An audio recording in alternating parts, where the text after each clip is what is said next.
Hail, weary podcast traveler and well met. I see your adventure through the depths of the internet has led you here to sliding into the DMs. Now, this is not a podcast for the dirty boys, as the name implies, but rather a D&D advice and creative concepts podcast where these three nerds take your questions, suggestions, and pop culture influences to turn them into playable content, making goofs all along the way. This show is for everyone, from level 1 adventurers just stepping into the realm of D&D to the level 19 Dragon Slayer. Their aim is to help both players and DMs alike. Even Gary Gygax needed help sometimes. Just ask Dave Arneson. So step into our tavern, take off your cloak of elvenkind, and spend some time sliding into the DMs. Roll for initiative. 15. 5. 10. Uno! 1. I rolled a 1. Oh, I did it again, boys. Welcome to Sliding into the DMs. My name is Bruce. I am the crazy creative one, or the mad scientist.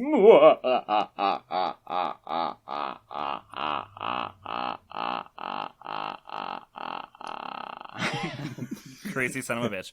I was Trevor. waiting for one more. I'm Trevor. I am your no longer continuity conductor. I don't remember the name we came up with last time. The Forum Troll. Forum Troll. What up? Trolling them forums. Yeah, as always, our co-host. Co-host. Oh dear. My name's Cameron, and I am just the kooky creator. As in, I create TikToks. Ooh. And the prodigal son returns. Hey everybody, hey boyos. It's me, Nick. That's right. Heyo. Your resident stat puncher. Our stat puncher is back, y'all. Ooh. Welcome back. How was So- your sabbatical? Well, Ooh. it was good. Are you healed up yet? Yeah, held up real wet. The sabbatical doesn't mean you got your nuts removed or something? I don't know. I'm not a botanist. I don't know. No. So, to start off the show, I have kind of an interesting idea that I wanted to run by you guys, and it's going to require dice. And since our stat puncher is back, I'm going to go ahead and have him roll a d20 for me while I explain what this is. So I called the forum troll not too long ago and asked him if this was a good idea. And I said, abso-freaking-lutely.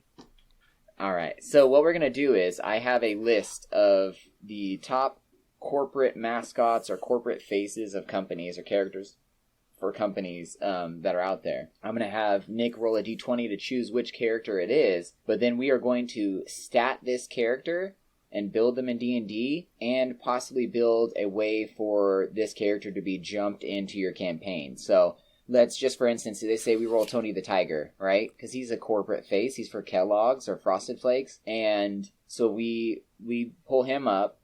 We're going to do our best to stat him out, doing what class and what race he would be, and then how would you get this guy into your story, and how would you include some of his classic catchphrases and stuff like that. Just trying to introduce something fun and interesting into the D&D verse. And so, without further ado, Nicholas, if you would roll a d20 for us. Well, I did while you were explaining, and I got a 15. 15. Let me go to my magic list here. Find number 15. Number 15, Burger King foot lettuce. It's me, Mario! For Nintendo, its debut in 1981. This memorable Italian plumber character was initially called Jumpman, if you didn't know that. He was debuted in 1981 as the new character for Nintendo's game. I don't remember what the game was called. Donkey Kong. Donkey Kong, that's right, because he was jumping over the barrels. Yep. So, what would this little plumber boy be in D&D, and how would we get him into a game?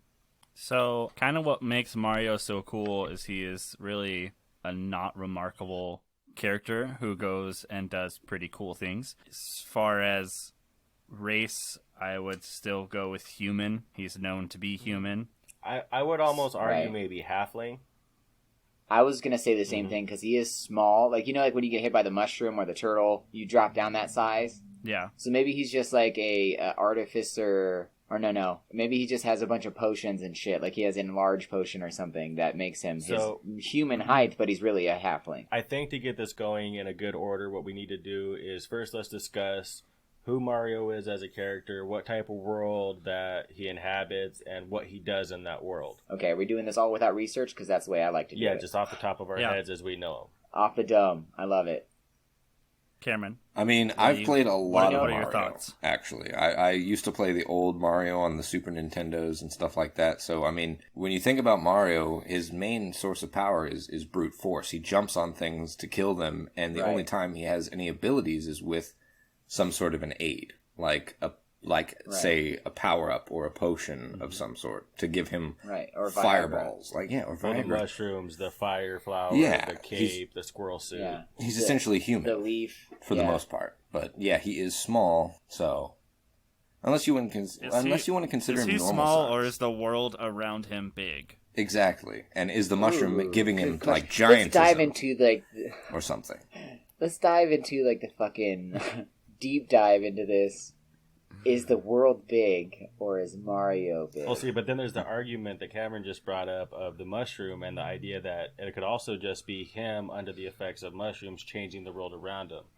Oh, because when you think about it, he's tripping balls. What is Mario doing? He's running through sewers and then back out on different parts of land, whether it's the desert or underwater in the ocean or in rivers or in caves or in Dinosaur Island, things like that. Really, right? he's just a former plumber who lost his job and did mushrooms in an alley, and he's just punching cats and and turtles and different things he comes across in the alleyway. He's killing turtles and all kinds of other different creatures all along the way, and trying to chase down essentially what would be in D&D world an angry turtle, an angry turtle that spits fire. Right. You guys have obviously never seen there's a animated short. It's called Luigi's Nightmare, where it goes through the fact that Luigi starts to see the real world around him, and it is literally that. He breaks the fourth wall. He's breaking the fourth wall, where they've just been on drugs the whole time, and they're imagining everything, and they're just two burnt out plumber druggies that are just living in alleyways. Oh, and Peach is a prostitute. It's great. It's a great short that you should check out sometime. Spoiler alert. Yeah, you're welcome. I like the animated short where it shows what happens when Mario dies. And, one time Mario tries to jump the gap and he misses it and he falls down and he lands on, a pile of his own corpses and he's, freaking out. It's some nightmare world. Oh, that one's hilarious. I've seen that one, too. It doesn't sound funny, but it's is. Not funny. Well, I like the Mario short where it's Dub City and they're in Mario Kart racing around with tricked out, Tokyo Drift style cars, and they're, dueling it out with weapons, blowing each other up with machine guns and stuff. That one's pretty cool. That was too. What's your favorite short, Trevor? I am short, so I just go with that. Wow. Okay. No, I don't know. That's his cue for I wasn't listening. No, I was listening. I just haven't seen any other shorts besides the ones, and I haven't seen some of the ones you listed. I've seen the one you were talking about where he falls on his own corpses, but other than that, I haven't seen any other random Mario shorts. Right. Well, if you see his shorts, you're probably going to see his dingling.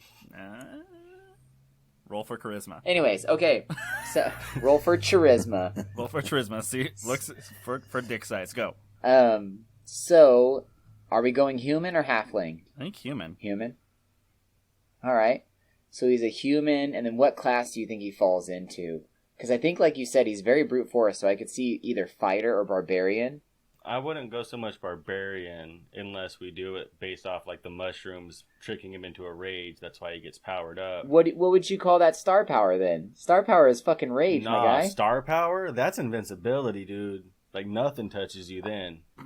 What is rage if not invincibility? You take half damage on bludgeoning and piercing. With a star, you take no damage, and you're hasted, and you got extra jumps. And you can run. He just got really good support characters around him, is what it is. A star is a level 20 sorcerer plus a level 20 monk plus a level 20 barbarian. That's what a star gives you. Fuck. So I would go either druid or alchemist. Druid? I say opposite druid. He kills hella animals all the time. I was gonna say he's the most violent druid I've ever seen. Is that a turtle? Fuck you, turtle! I didn't say he was a good druid. I just think druid because of his love of natural substances. Well, Hey, don't you dare bring tokens into this. He knows which mushrooms to eat, and No, he doesn't. He eats every mushroom. He doesn't not eat certain mushrooms. He's like, oh, that one's got a red cap and white dots on it. I'm not gonna touch that depends one. on the player. Sometimes they get the purple. the purple mushroom, yeah, they add that in later on, and it actually gives damage. Poison mushroom versus the 1-up or the grow mushroom. Or there are He's those never little eaten brown that little- mushroom things that actually are like people The that come in. Goombas. Yeah, Right. He's never eaten that little mushroom guy. Mr. Toad. Have y'all ever seen the actual Is it Toad? the It's Mario Toad. movie from back in the 80s with The terrible one. John Yes. Leguizamo? I Yes. heard there's a terrible Yes, it's really bad. Have you ever so watched the bad. cartoon? The Masturbation Saturday or morning something. cartoon version of the Mario series? the That one's cartoon. bad. They're so bad. Isn't there there's a scene in one of those versions, whether it's the Saturday morning cartoon or the actual movie, where they talk about masturbation and something, and it's super uncomfortable. People joke about it all the time. I have no idea what you're talking about. That sounds disturbing. All right. I like it though. Well, if you think there is that in either one of those, or you know of which one it is, fucking comment and add us. But I was just going to mention and the we'll- Goombas No context. in the live Just put action. in They're Mario talks about masturbation at sliding into the DM. they're huge in the movie. They're huge with tiny little heads. How did that translate from the game? I'm just saying Right. that's my rant about idea. the movie being horrible. There's no continuity Nope. there. You're welcome. No. It's a dime store porn, is what it is. Yeah. We don't know how to make giant heads. Just fucking paint their heads brown. I don't know. So All right, so that's why I said Human druid for sure. or alchemist, because of, like I said, making all of these things that give him all of these increased power. Shrink down, go up, speed, fucking invincibility, all this shit. So if he's an I I wanna think he would be a say potion addict. It would be his artificer. flaw. I'm thinking Artificer, Dip, Paladin, because he keeps a promise to constantly go after Princess Peach and always trying to save her from Bowser. So he's always on that same oath, always going in that same direction. Right. And then if he's not doing that, then he's swearing his allegiance to the Mushroom Kingdom, helping Toad and all his friends protect the kingdom. So he's always under that promise of protection and loyalty. So I see at least a Dip in Paladin, and then beyond that, an Artificer to create his squirrel suit and his fireball launcher and all the different things like that. But you got to remember too some of the other Mario games, like Super Mario Sunshine, where he has the water gun, and if he's not saving the world or saving Princess Peach, he's racing go-karts with his arch enemy. So That's yeah, true. Artificer too. See, he's out there making it his Mario I was Kart. gonna say. Right. Or no, that's Okay, that's part of his Paladin ability to find Steed, so that he can summon Oh, his shit. Artificer Mario Kart. His fine steed is a fucking go-kart. And the trick to his Mario Kart is that there's 3 balloons tied to the back to signify his HP before it disappears. oh my goodness. I love it so hard. Can you imagine? I picture it in my mind palace. Fucking your group leading an army down a hill, and fucking Mario, fucking zigzagging past fucking flaming catapult rounds, and Skip slide, I hit the love booster. Oh, right. All right. Takes out one of his balloons, and he's like, "Oh no!" He takes a fucking banana peel and throws it at him. Hell yeah, dude! Takes a So- blue turtle shell, and it takes out the guy in the front. it's like So your we have whole a human your whole quest is artificer. done. He found he threw the blue turtle shell. It's ended. Right? Yeah, you win D&D. Good luck. Good job. You win You took out D&D. you took out the big bad because you threw a blue turtle Right. shell. You Game throw over. the blue turtle shell, and it zooms off the battlefield, and then the camera follows the blue turtle shell as it goes through the fucking 8 realms around the land, and then dives into a dungeon, goes through all the traps, and then fucking the big bad is there brewing some kind of potion that just fucking conks him on the head, and he falls in the fire and And his dies. final words are, I never even agreed to join this race. Oh.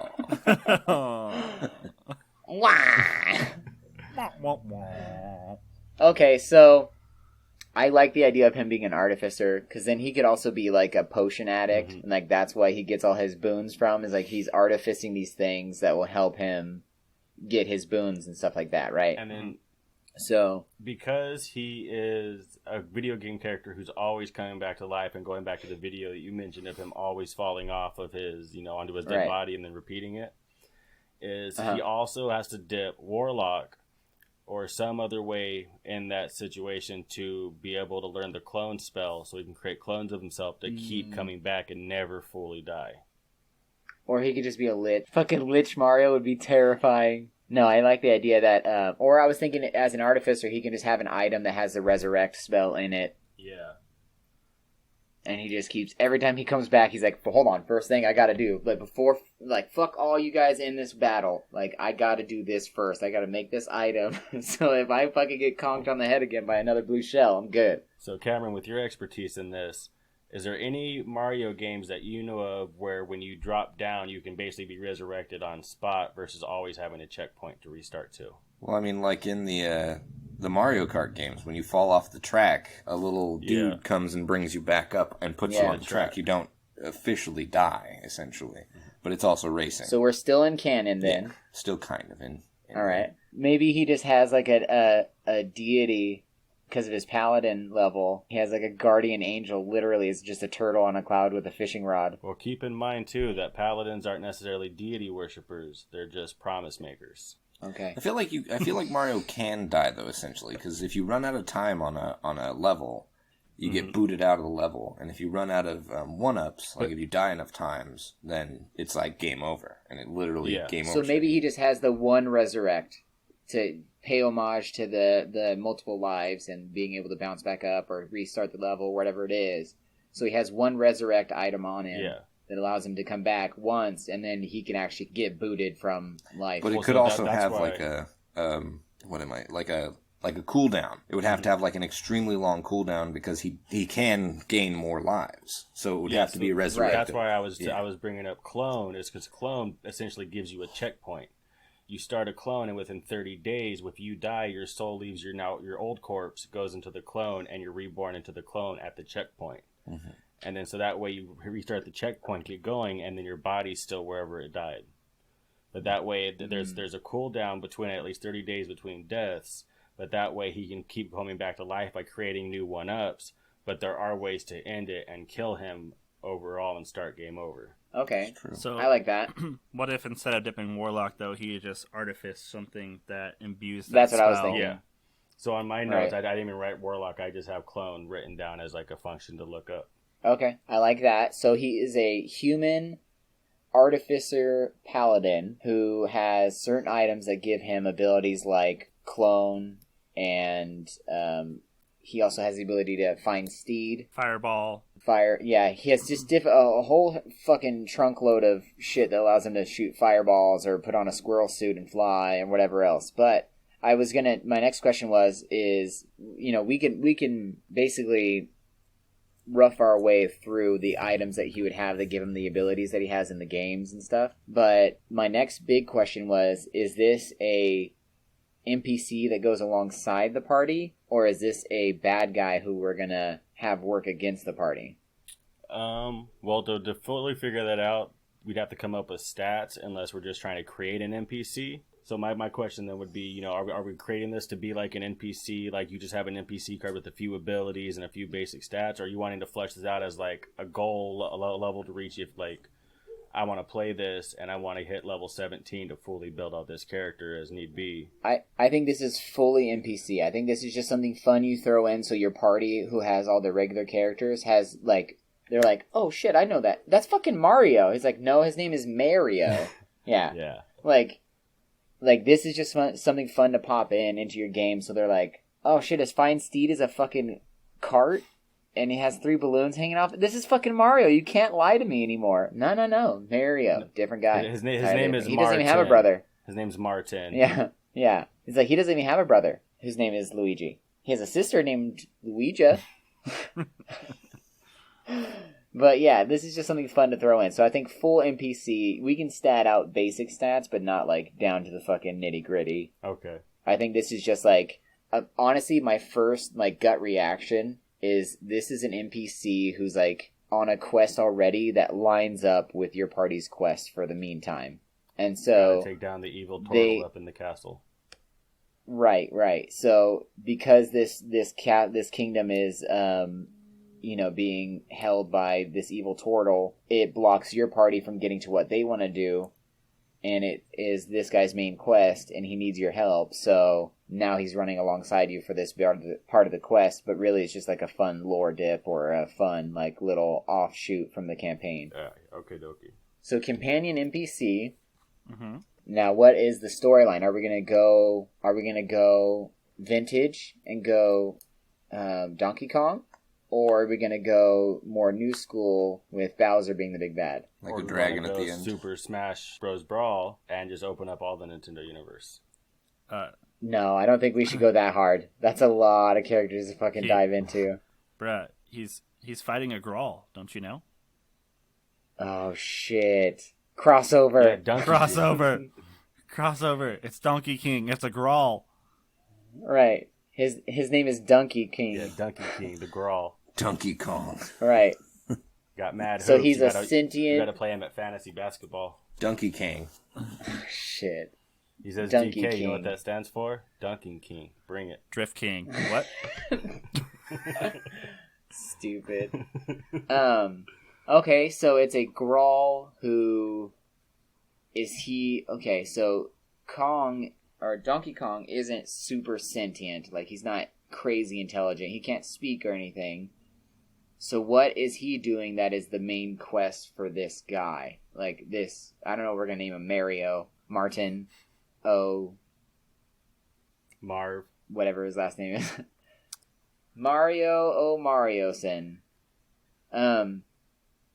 So what is the main quest for this Mario that we have, and why is he going after this Grawl? Because there's no princess in those Kong games. Yeah. It's literally just jump over Nope. these barrels. Oh, is there? He took the princess, and now Mario's running up the ladders and jumping over barrels to go get her back. Okay. So Plot twist. I see. Plot twist. Princess wanted to be with the Grawl. Mario's trying to kidnap her. Oh, I've seen this. This is good. I like this. So technically, he's kidnapping. Oh, I'm fucking into it. It's my favorite thing. It's the fucking late in the game fucking plot twist. You've been helping this guy the whole time. Turns out he's a bad guy. You fucking helped him. You're bad people now. Boo, hiss. Get off the stage. Another Hell plot yeah, twist. I'm into it. This might get a little gross. Gonna pull on some dogma, but he's a plumber. So in our game, he would be a Waterhouse Utilities equipment manager or something. Right. But his big enemy is the giant shit monster from Dogma. Oh no. I'm into it. Shaped as the monkey because of all of his mushrooms. That he proceeds to give the party. And as the party eats the mushrooms and goes on this trip with March 10, he go up the mountain and fights Donkey King, which is really just the Dookie King, which is a giant poop monster. Right. He's a Golgothan. It's a giant poop monster shaped like a gorilla because of the shrooms that they're on. Yeah. And he, this whole time, has been telling him how this monkey stole his wife, and then you It's get up really there. his plunger. It's plunger with a wig on it. The red dress No, is the it's a plunger. mop. The red dress is the plunger, and the stick is the body, and it has a broom on top that he thinks is hair. No, it's a mop that he put a dress on. Yeah. It's Werther. It's so bad. Oh my god, The part DMing this would be so fun because like after they get the princess and they're going back into the valley and he's like, oh yeah, I ran out of mushrooms, I don't know what to give you guys. Luckily we had just enough to finish this quest. Most of all I just want to say thank you so much for helping me. Yeah.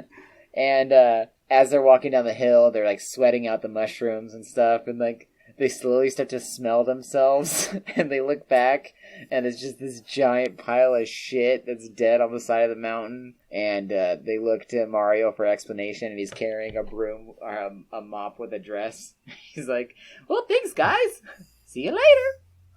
Well, now that quest is over and we're all covered in shit, let's go ahead and take a stop over here into Old Greg's Bathhouse Emporium to offload some of our wares and goods. Old Greg.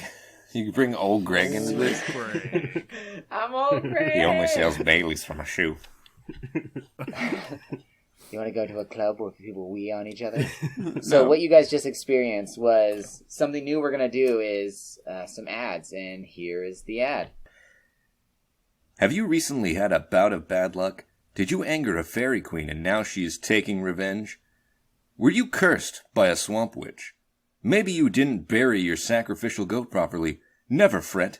We have what you need. Boone's Bonafide Unicorn Nectar is calorie-free, gluten-free, soy-free, and non-GMO. Excellent for the pickiest cursed souls. Get your Boone's Unicorn Nectar today and start living the lucky life. Wow, I'm going to get me a bottle of that. I need some luck. Anyways, what do we want to talk about next? Does anyone have any... Oh, you know what? I think I know exactly who to go to. Oh, Forum Troll. And by Forum Troll, I mean, what questions did you send to Cameron to read for us? Oh, dear. I did send Cameron 3 different things I found on the forums. I did keep one for myself just because it's real hard to explain, and I had to... if sending him a picture wouldn't have gotten the question across, so... Oh, I see. But Cameron does have 3 questions, and I have 1, so whenever you're ready for those, you let me know, and we'll hit them up. Hey, spoiler alert, I'm ready for those, because I asked you for them. Yeah, okay, so which one do you want, okay, Bruce? Which fucking one? You want Cameron's question? That's not my problem, bud. Well, not you my can go department. ahead and get in the I'm pond over if here you're with gonna all the be a stinky... silly goose. Get him, Stat Puncher. Fuck him up. But I can count. All right. So I have a question. Comes from Giant in the Playground. I thought you said Giny in the playground. I was like, whoa, different site. Yeah, they serve vaginas there. Vaginas. Okay. All right. So from Vagina in the Playground. Yes. So why I didn't send Cameron this one is the poster deleted the original question, but then continued to talk about it later on down. So I had to figure out what the question even originally was. You solved their deleted puzzle. Yeah, I did. I don't know why. I don't know where the original one went. Oh. It was just too tantalizing for him to pass up. Never had a good puzzle from the Forum Troll. Right. So what I am gathering from this is he is running a level 10 one-shot.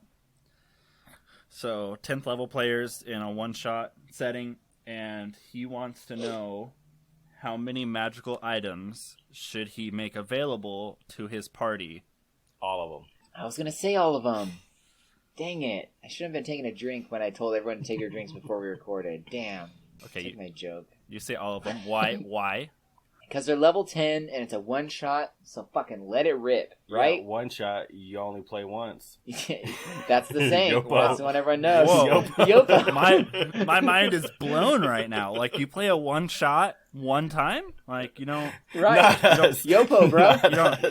You don't keep reloading it? Not us.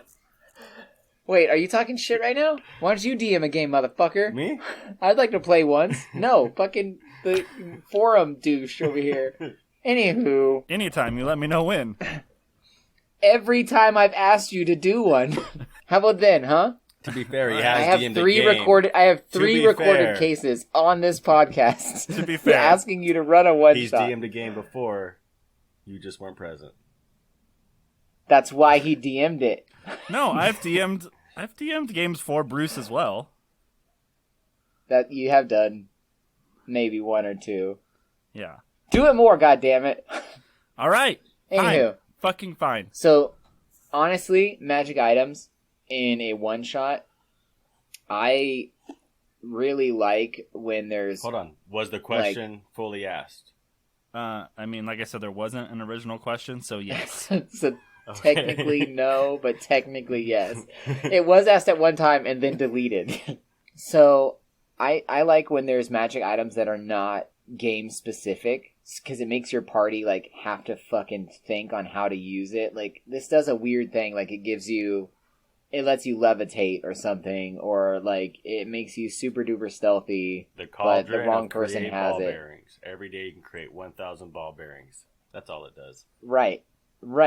I love off-putting like weird magic items that don't fit, and then as many of them as you can get, because in a campaign where they don't like jive with the story, like you're fighting a dragon and you have a dragon slayer sword, yeah, that's great, you kill the dragon, awesome, good job. Yeah, way to pull a Chekhov's gun. Let's change it up. Right. So I love I just put the cauldron of ball bearings in his mouth and like conjure the ball bearings and let him choke. So I think the question is pertaining to when they're building their characters to start the one shot. You're just going to tell, like, what are you going to tell them their limitations are as far as building their character? Like, yeah, man, build your character, give them whatever magical items you want out of the player's handbook possible. I don't really care. No, Okay. You're going to... No. So what are you going to let them start off with? So as what I would do is I look at, if you're level 10, what would level 10 of playtime be? Well, level 10 of playtime in real game setting would probably be something like 25 games at 3 hours a game. So you're looking at 75 hours of playtime to even get to that level 10 point. And with that kind of play, you got to understand that your characters have probably come across anything from 0 to maybe 6 at any one of those 25 games.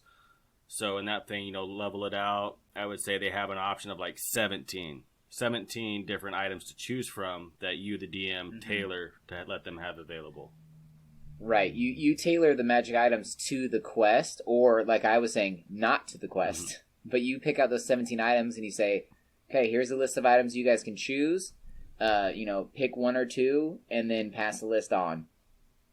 And, then they can go and find them on D&D Beyond, or they can write down what they are, whatever it is.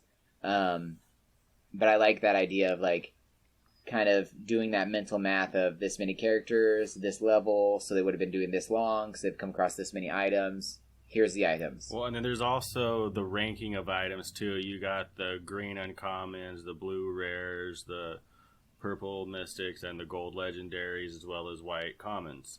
The kind of standard, ranking of items. But so you got to think about, too, is of those items you're giving out, how many are orange, how many are purple, how many are blue, how many are green, and how many are just common, just regular wondrous items at that. So, we're probably going to want a multitude of mostly greens and blues, probably that, like, I would say if you had 17, 3 to 4 greens, maybe 8 to 10 blues, and then 3 or 4 purples, and then 1 or 2 oranges. Just to kind of scale it down, but then also make them all non-character specific. And then if a character has like request, hey, I'm building this kind of character and this item's needed to make it work, then negotiate with them. Say, okay, we'll choose 2 of the blue items, and you can have that 1 purple you really want. Right, I like that. Yep. I would play this game. Cameron, what do you think? I think I just lost the game. God damn it! You God, son of a bitch! I lost the I'm fucking sorry. game. No, I mean, I think it is good to put some kind of, limiter so that people aren't going like, well, I'm just going to take these OP items with me, and it's just going to make the whole point of the one-shot be, like, null. Like, it's not going to be fun for everybody if there's just going to be, like, invincible characters out there running amok. Well, there is still the rule that they're limited to however many attunements they have on their character sheet, Right. so they can't just have 6 different badass items. True. Unless they're an artificer at level 20. Right. But outside of that too, another thing that what you could do, put a twist on it, let them literally build whatever the hell they want. But when they come into the fight with the big baddie or whatever, there's just some type of anti-magic field that destroys all their magic items, so they're only left with mundane stuff. So if they only came in geared with magic, well, now they're armorless, weaponless, and they're stuck fighting with whatever wasn't magic on their body. Right. Did we answer it? Did we do it? High score, what does that mean? Did we break it? I think we broke it. Top We score. broke. Okay. We broke the deleted question. Walk away quietly. Don't be obvious. And let's get the fuck out of here. Quickly type your initials in, and then just walk away like nothing happened. Right. Okay. So, does anyone have anything specific they want to talk about? Is that it for our forum troll segment? Or are we going to be forum back to that? We can jump back, yeah. Alrighty, well, We can We jump can go back to another question after this one.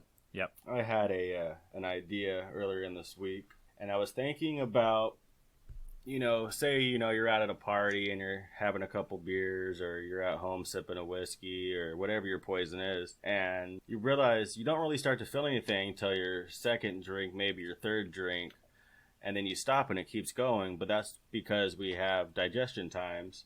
And in the world of D&D, it seems that when you swig back a potion, it just works right then and there. And that seemed a little off to me, so I was thinking about putting digestion of potions into the game, so it complicates the use of potions a little bit, but will, I think, help mix varied forms of potions outside of the standard, we're adventurers, let's get 6 healing potions and be on our merry way. This will open up better cells and item inventory in the game, I think. And my thought process to this was basically have a potion delay time. So when you swig it, you throw it back and you'll roll a 1d6 plus your con modifier, and you multiply that number by 10, and you'll subtract that from a total of 60, which is be a full hour of standard digestion, or it will be as quick as instant if you have a high con that can just absorb it. And this too will allow you to make potions that you could say, slow acting potion takes 8 hours to activate after ingesting, or oil of the skin activates after 15 minutes. And it gives you activation times to have different effects for these potions and lathers and lotions and such. But it pulls out the usefulness of healing potions in combat, one of the staples of D&D battle mechanics. For me, I already thought of a solution of it, and that was using scrolls to replace healing potions. So instead of a potion of healing or a potion of greater healing or lesser healing, you have a first level cure wounds or a second level healing word just saved on a scroll that you can use instantly to not burn a spell slot, but heal your partner. It's okay to step out of bottles of glass. You can carry some paper rolls up on you. Roll up, burn it up, throw a fire spell, have a good time. And that's it for our show. So thank you for tuning in to Telcom's Burden Corner. Now we're moving on to the next segment. No, I want to comment on this. I actually really like the idea of ditching potions and going to scrolls. The idea of elongating the time it takes for a potion to enact, I think that would work really well for a very long campaign, a long-form campaign, depending on the potion. But the idea of having scrolls that do the healing is a little bit more intriguing to me than just adding a digestion time to the potion itself. Well, so the digestion time is a way to kind of cut out healing potions as potions.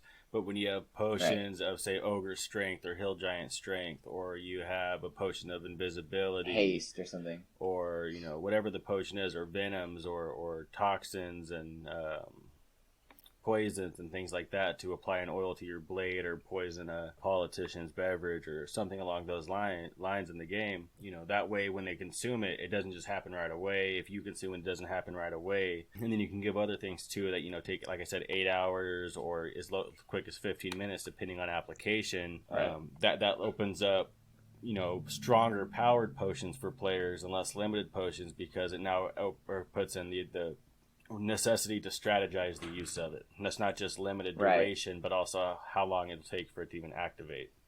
Yeah, that's what I was thinking too. It's going to make people prepare more and strategize and think about what they're doing next, because they're going to have to think about the delay time on that bomb before they start receiving the benefits. So you can drink a health potion before you go into battle, and then halfway through battle, it's all of a sudden oh hey, by the way, yeah. Something like that. Well, I would even say if you had a health potion like that you drank before battle, you would change it from, now you roll 2d4 in heal, to, okay, well, you drink this, and then, you have your roll down time for when it kicks in and how long you have to wait. But once it does kick in, you'll start regenerating, say you roll, or you take a number and you subtract, or you take a negative number and add it to your con modifier, and you drink it, and then every round or 6 seconds, you'll say -5, or say -3 minus your con or plus your con save of a 5. Well, now you get 2 health or something like that. Some type of stackable, auto-generating, slowly, like a video game potion. Yeah, delay effect kind of thing. I like it. I think it's cool. I think, as I say, I think it's funny that as soon as you started talking about this, the first thing that came to mind, have you seen The Princess Bride? Yep. Of course. Miracle Max, when he makes the little chocolate, Yeah. and he puts it in his mouth, and he's like, okay, you have to wait, this long, blah, blah, blah. they get to the fucking, That's exactly the what it's going to be. And it's like, right. hey, you moved your toe. Congratulations. Right. Set me up, put me in the bed, and then... and then he's fucking talking to the guy like he's gonna kick his ass, but really can't even move. Right. That's exactly what's going to happen, too, is, like, you're going to have a situation where, well, we need to invade the castle, but we just gave this dude a revive potion. It's going to take, an hour and a half to metabolize, so let's fucking get going. Yep. Prop him up on this wheelbarrow. We'll pretend like he's a big scary guy. Yep. Right. So let's dive back into a question, because I want to hear the silky, smooth tones of Cameron Borda's Noodle's sexy face over there read a thing at me. Oh dear. All right. I'm assuming this is from D&D Beyond. It's got the B on it. That's D&D Beyond, isn't Yes. it? All right. That is D&D Beyond. D&D D&D Beyond. Yes, the D&D Beyond, as you all said multiple times. D&D Oh, Beyond. no, not D&D again. Beyond. Oh my god. This is by Honored Enemy. The question. Hello. Can some DM please answer a question for me?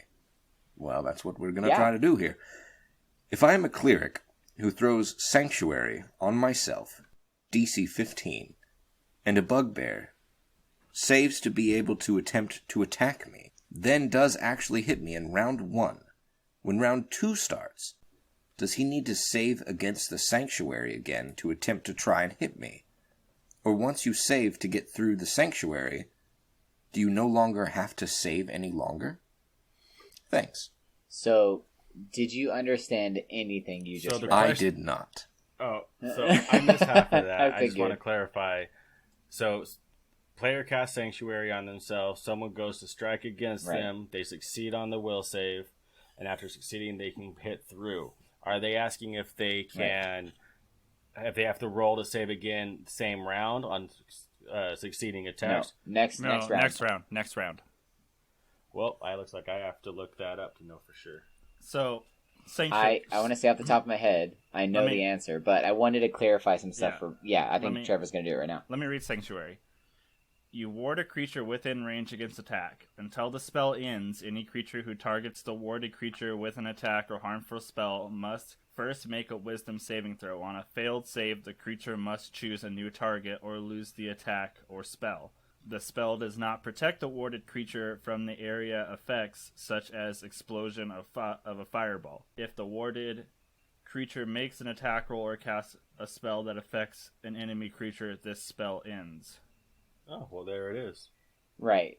So it's every time you try an attack or do something specifically to this character, you're going to have to roll to do it.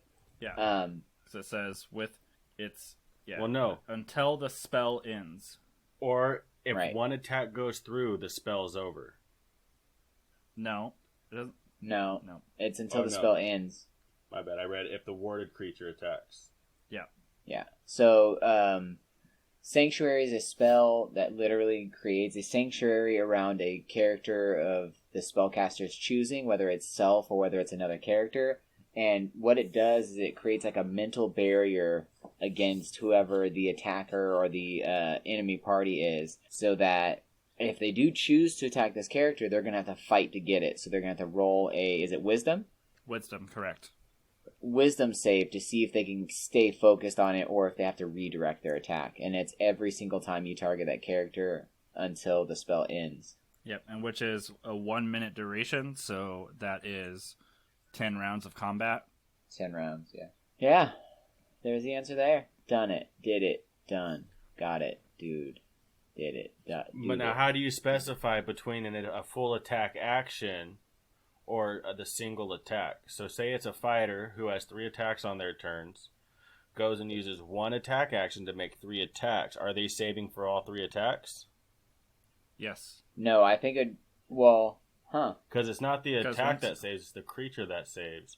And if they make one save, the first one saves, it's still part of the same attack action. Yeah, I think you would go by the action economy on that one. I think you'd go like your one action allows you 3 strikes. Well, those 3 strikes fall on your one attack. So I think you would have to save the one time for all 3. And if you fail, then all 3 have to be directed somewhere else. Yeah, I would say the same. I think it's like a per round thing. That round you are deciding to attack this person. So Right. in that you save to mentally allow yourself to be able to go attack that person, and you do that. So you do all of your attacks, and then the next round, if you want to attack that person again, well, now you got to mentally prepare yourself again to go Right. attack that person because time has passed since you did your last attacks. Right. I think we nailed that one. So can I bring up a thing I saw on TikTok? I know this isn't my corner because we have bored as noodles here, but I saw a TikTok today and it gave me goosebumps and made me say out loud while I was trying to march my baby around to put him to sleep, "Oh shit, that's a good idea," quote unquote. And it was TPK your party the first game and then make them fight their way out of hell. I love it. Oh, shit. I love it. Isn't it so fucking badass? Like, your party would not be expecting it because they're like, we just built these characters, like, we have all this cool shit, everything else, and then, like, fucking dust them. Like, relentlessly murder them. Like, no mercy, fucking, while they're on the ground, have the giant step on their head, and, you know, TPK, and then at the end of the session say, you know, you wake up sweating, you're kind of disoriented, and you stand up and you're standing in like a massive courtyard and there's these fiends and devils walking around, and you describe the scene of like one of the layers of hell, and you know they see someone else who's like in chains there, and they're like, where the hell are we? We're like, well, you're in the 7th ring of hell right now, you're in the 7th layer of hell. And they're like, why don't you have any chains on? Well, we just got here. You better fight your way out, because if someone, you know, finds you and claims you, you're going to have chains and you won't be able to leave. So go. And then just have them fight their way out of hell to start the campaign. I love it. I loved it so hard. Ooh, you loved it so hard, you can love me so hard. Don't threaten me. It was with a your penis line. joke. Another text tone. Oh. New Tinder bio. So that was just my quick little from TikTok moment. Another question? Another question. Another I think we're question. getting close on time too, so. Barbarian in the playground. That's where this is from, I believe. The giant in the playground. Oh, giant in the play. Well, No, barbarian. Giant. Just fucking up toddlers left and giant right. in the playground. Wow. Oh. That goddamn yellow slide should have never static shocked him. Never. Right. He went into a rage and I was just punting 3-year-olds. Good It's lord. fucked up, man. My goodness. And he takes half damage on the bludgeoning part of it. Hey, Welcome to Barbarian Park. It's a playground in Fresno with a metal slide. Oh dear. Oh no. And it's Smell hot bacon. outside. And you're sweaty. You're just gonna stick the whole way down. And burn yourself. Yeah, I was thinking more of like sizzling flesh on the surface. As the sweat boils. Me too. Right. Yep. Okay. Anyways, this is from, I believe it's Strike, with 2 Y's and a K.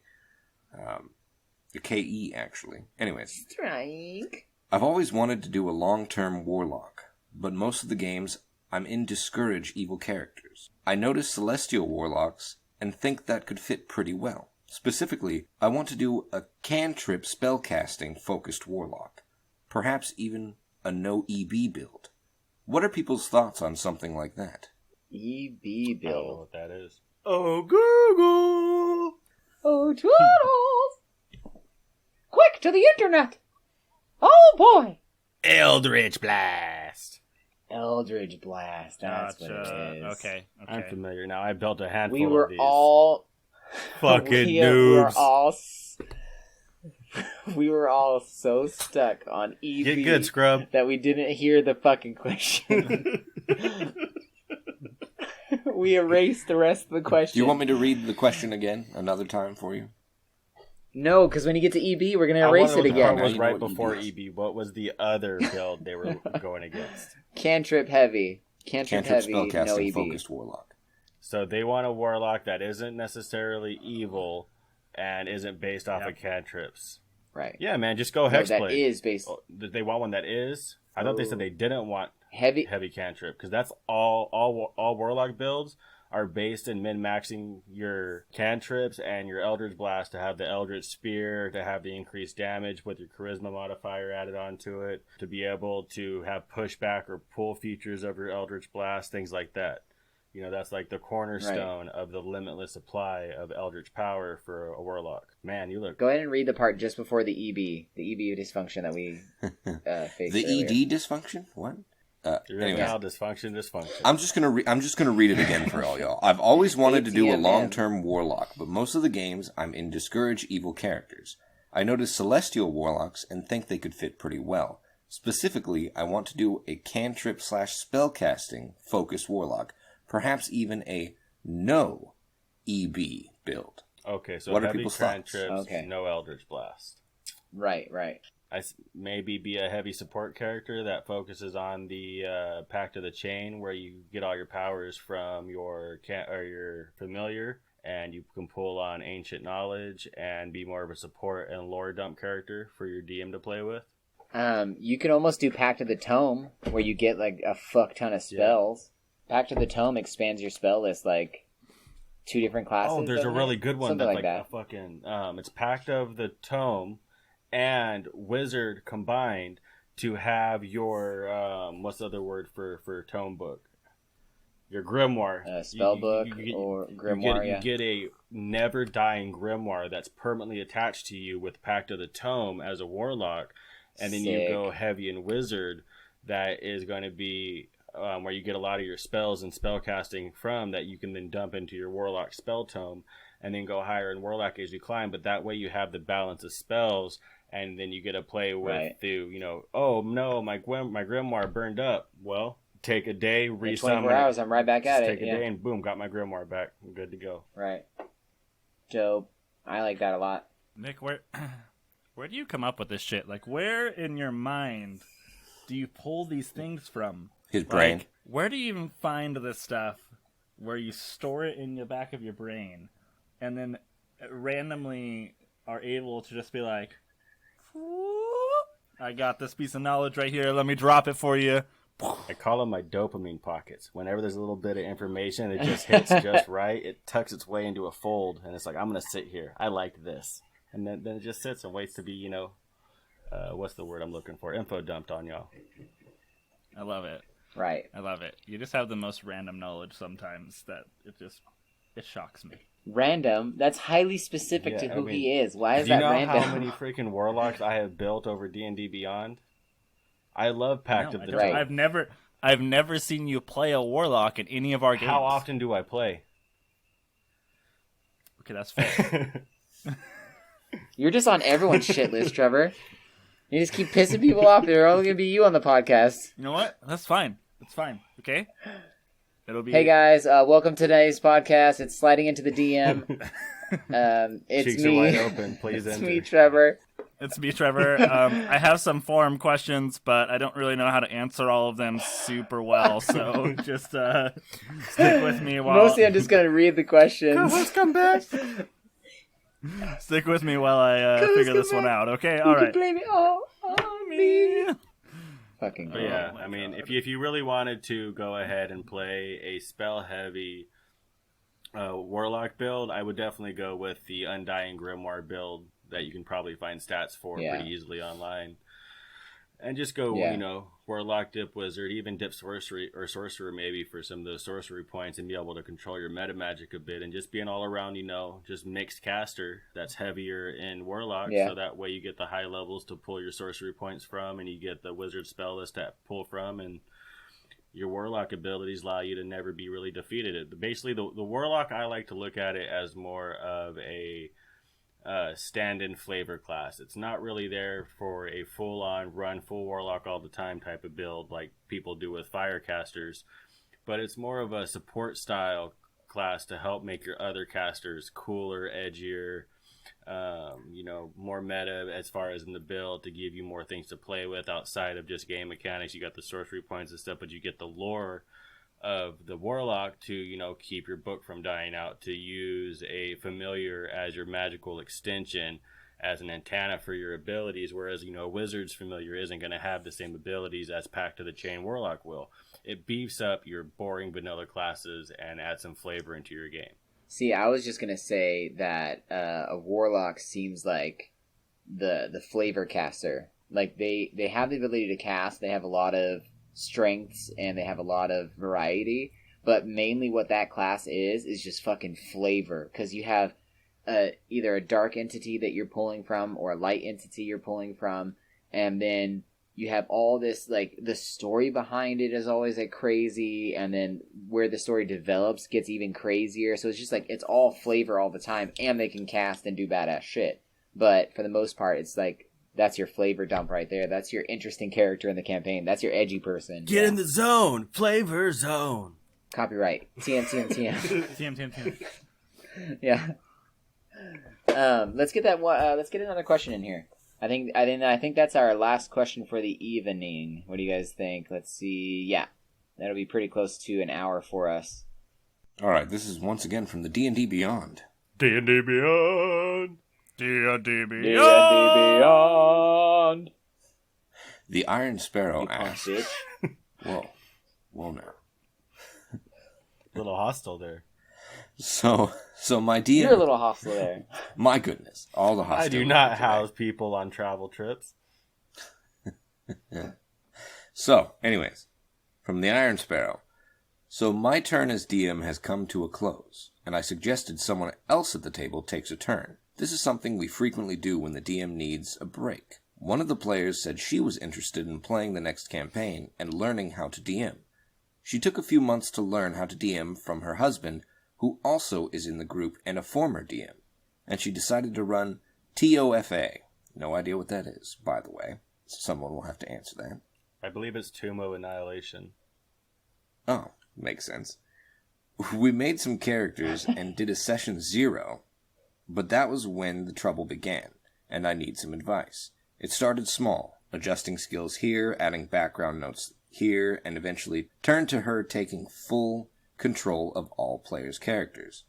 She has chosen my background for me and given me a backstory, changed my stats, told me what mini I have to use, doesn't let me see my character sheet, and decides rolls without telling us what the check is or what our modifiers are. I have not seen my character sheet since I made it. I'm old school and like a paper copy. And when I asked for it, she told me that she threw it away and made a digital version for her to use. This was only the beginning. Are we just supposed to bash this chick? 'Cause fuck. It goes This further. is rough. But I'll spare those details. Now, I've had bad DMs in the past, and a quick conversation usually helps. And if it doesn't, I leave the table. But the problem this time is the DM is my sister.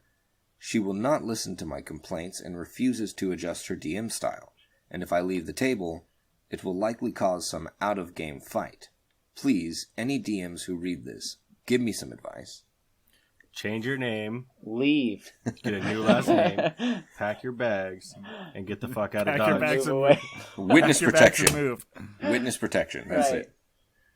it. Stop playing with them. It's not playing anymore. She's just fucking doming you. No. Like, just leave. So some real advice here. Buy her a Pathfinder rules book, and then do everything I said before. Right. Yeah, because she is in all essence playing Pathfinder and not D&D. It sounds Right. like she is letting them roll their own dice, but then she is controlling their character sheets. So I would say, she's playing Pathfinder, not D&D. Right. Yeah, this sounds like a bad person. Don't play with him. It's his sister. He can't just walk away. Oh, the fuck you can't. Oh, it's his sister? Yeah. It's his sister? It's his sister. Yeah. You know where she sleeps, bud. You know where she sleeps. Yeah, just start A tube sock with a bar of soap in it fixes this problem right away. Just start pranking her all the time and be like, I'm not going to stop pranking you until you start playing D&D correctly, bitch. It's real simple. You get a tube. Just You waterboard just get her. a tube sock, fill it with quartz, and if she wakes up in the middle, just say you're fixing her chakras. It's all right. Just realigning your chakras. Fucking stupid. Oh my god. Honestly, yeah. Even though it's your sister and it's going to be a hard conversation, have that conversation with her. Be like, hey, no one is enjoying this style of play, so we really need you to do something that's, conducive for the whole group. I know you wouldn't like it if I was DMing your game this way. So can we, get back to what we're used to? And if not, then if you would like to relinquish DM and someone else will take over at this point. Like, Right. it's a hard conversation, especially when it's family, but like, it's got to be had. Siblings fight all the time. So just roll up your sleeves and fight. I mean, like he said, the conversation thing, not what I said. Or just go full murder hobo and everything every NPC she throws out, just assassinate him. Yep. Be like, nope, you can't control the story if I don't give you anyone to control. Right, and then complain that you're not getting XP for killing all the NPCs, and then when you get enough XP, level up and just fuck shit up some more. Yeah, if she's not gonna let you have fun, then start having fun your own way by destroying her game. Yeah. Right. When in doubt, if she's not gonna let you have fun, degrade back to a 3-year-old and just throw a tantrum. Right. I was gonna say, just turn her campaign into a Bone Crush belt and just get your XP and get the fuck out. All right, so all right, wizarding students, let's go kill some goblins. Right. So that does it for tonight's episode. Today, this one. That's all. Okay, bye. Let's do some. You want to do some housekeeping, Bruce? Do you want to clean some? I can't spoke good, so clean houses? Sure. Here we go. I'm gonna clean some houses. All right. So thank you all for listening. Thank you all for finding us however you did, whether you were forced to listen like we normally do, or you found us on accident and you just haven't figured out how to hit the back button yet. So again, thank you. Thank you to Carter for our intro. Thank you for Cameron, Nick, and Trevor, all of us for being on the show today. Oh, you don't normally thank ourselves, but I'm going to do it. Hey, so someone's fuck got you. to. Thank you for acknowledging us. Right. If you want to reach out to us and send us your questions, memes, comments, mascots you want included in on the new segment, which I have not or named. Or if you're in Canada, but Cameron would like some all-dressed chips. Right. Yes. Specifically fried egg, whatever the hell. Those chip. are bad. Stay away. That's the one he wants. No. He said with remorse in his mouth. There was so much despair when he said that. Right. So if you want to send us those things, you're going to have to get Cameron's P.O. box for the chips. But if you want to send us your questions, comments, memes, mascots from companies or stuff like that you want us to look at, go ahead and send those to on any of our social medias. You can find us by typing in @SitDMs1. That is @SITDMS1, and we will try and include those on the show. And if we answer your question on an episode, we will send you a response of what we said and also the episode it was on, so you can go listen to it for all the extra little tidbits. You can also email us at emailthedms@gmail.com. Right. Got it. Yeah.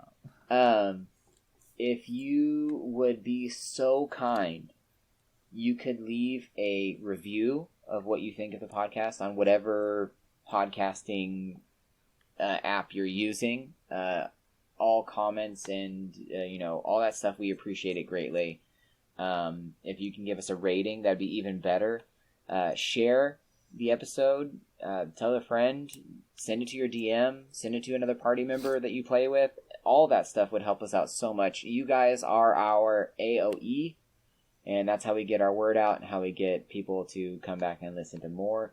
Yeah, thank you to everyone who supports us. Thank you to everyone who keeps coming back even though we're awful.